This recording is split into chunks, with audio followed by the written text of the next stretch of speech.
Welcome in, everyone. Ready to dive into something dark? Always up for it, especially when it's Stephen King. We're tackling Dolores Claiborne this time. Oh man, Dolores Claiborne. Now there's a character you don't soon forget. What an incredible deep dive this is going to be. Yeah, she's something else. We're on Little Tall Island off the coast of Maine, and let me tell you, King really knew how to write an unsettling atmosphere. Absolutely. You can practically feel the fog rolling in right off the page. So what are we uncovering about Dolores in this deep dive? Well, we're trying to understand her story, figure out her motivations, and get to the bottom of what happened with her husband and her employer. Her husband, Joe St. George, and of course the enigmatic Vera Donovan. Right, got it. Dolores herself, though, she's our main source here.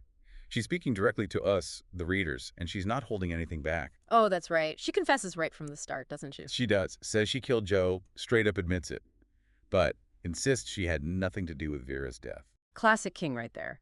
Throws you right into the thick of it. Immediately makes you question everything. Is she telling the truth? Is she manipulating us? Exactly.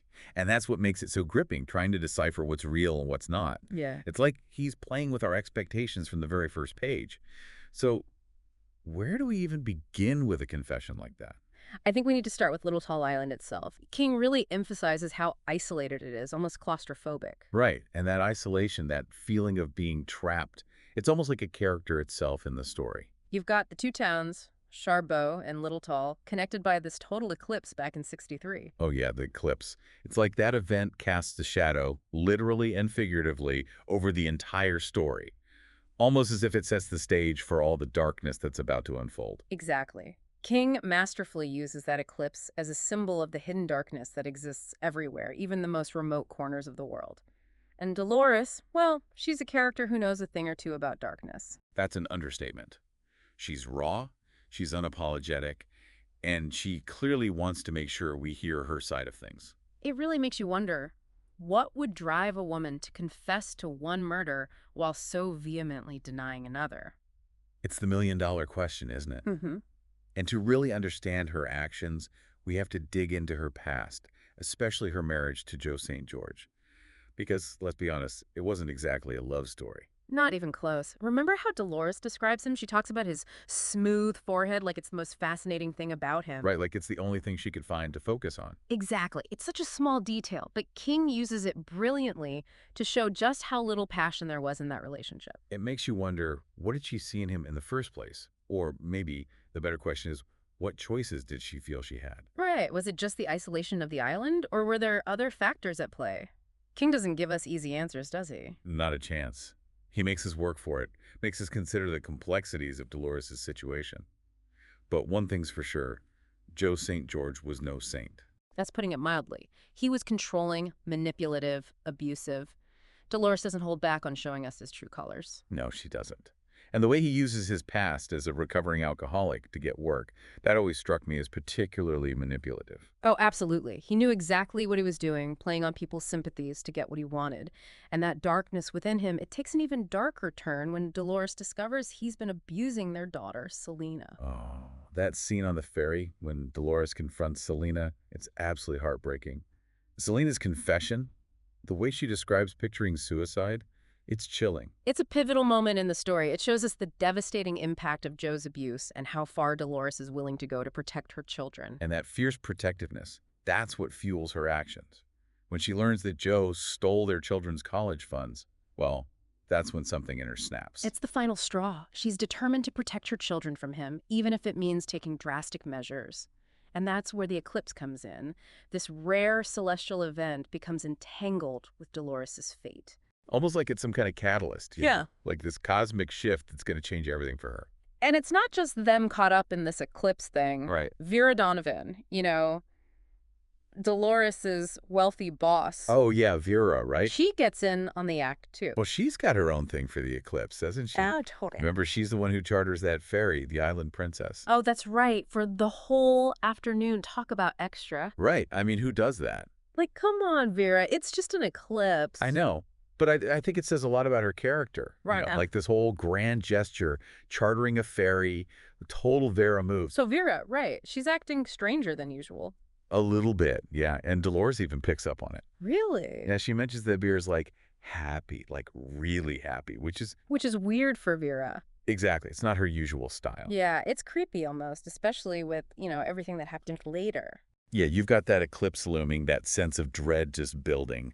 And then, bam, Dolores and Joe, that final confrontation out by the well. Oh man, that well is practically a character itself, isn't it? It really is. The Yeah. symbol of like decay, neglect, it just fits so perfectly with their whole crumbling marriage. And then becomes the instrument of Joe's, well, Demise. yeah.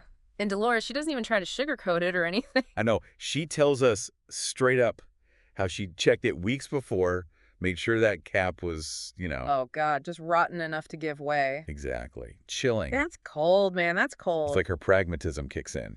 Definitely, she's not just reacting to the moment. She's thought this out. Oh, totally. She's Mhm. planning, she's calculating, she's getting ready to break free from Joe once and for all. And then, boom, King throws us right into the eclipse. Right into it. That weird light, the shadows shifting. It's like another world. Totally. And that's when Joe falls right into that well. And King, the way he writes it, so suspenseful. Ugh, I know. My heart was racing. Those cries for help, you can practically hear Joe struggling to climb those well walls, desperate.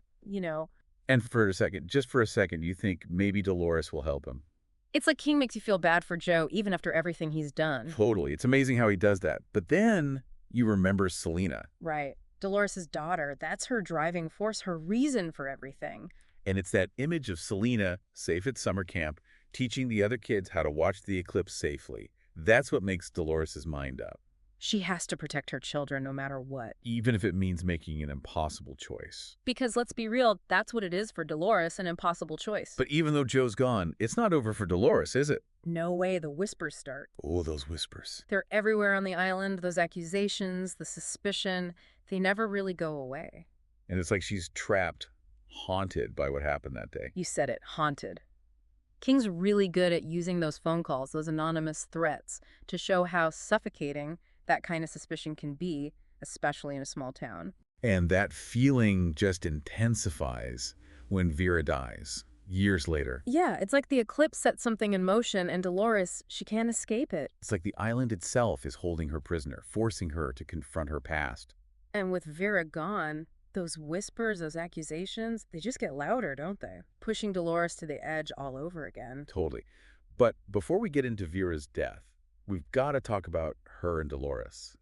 Because their relationship, it was complicated, to say the least. Oh yeah, I went way beyond just employer and employee, that's for sure. Complicated is an understatement. It was like they understood each other in this really messed up way. Oh, totally. They were both survivors, fighting to carve out their own space in this world that didn't seem to want them. And Dolores even calls them both high-riding bitches at one point, which I always thought was interesting. Oh, for sure. It shows how resilient they were, how determined they were to not be walked all over. Exactly. And it's after the eclipse that their bond really seems to solidify. Right, Vera starts relying on Dolores more and more. And Vera, she's got her own demons, right? The loneliness, those hallucinations she calls dust bunnies. Oh, yeah, those dust bunnies, super creepy. And that fear she has of hospitals, like something bad's gonna happen to her there. It's like King's exploring this whole other side of aging, that fear of the unknown that can creep in. Totally. And those hallucinations, they could be seen as a manifestation of that, her mortality staring her in the face. And it's interesting. What's that? Dolores, throughout the book, she keeps hearing this sound, right? Like a china plate shattering. Right. I remember that. And it's subtle, but it's this weird connection between her and Vera. Yeah, like they're both tuned into something that other people aren't. Exactly. King's really good at blurring those lines between reality and perception. Are the dust bunnies real? Mm. Is that sound Dolores hears real? Or is it all in their heads? He makes you question everything. He does, and it's what makes Vera's death so unsettling, because she falls down the stairs alone, terrified, just like exactly another parallel.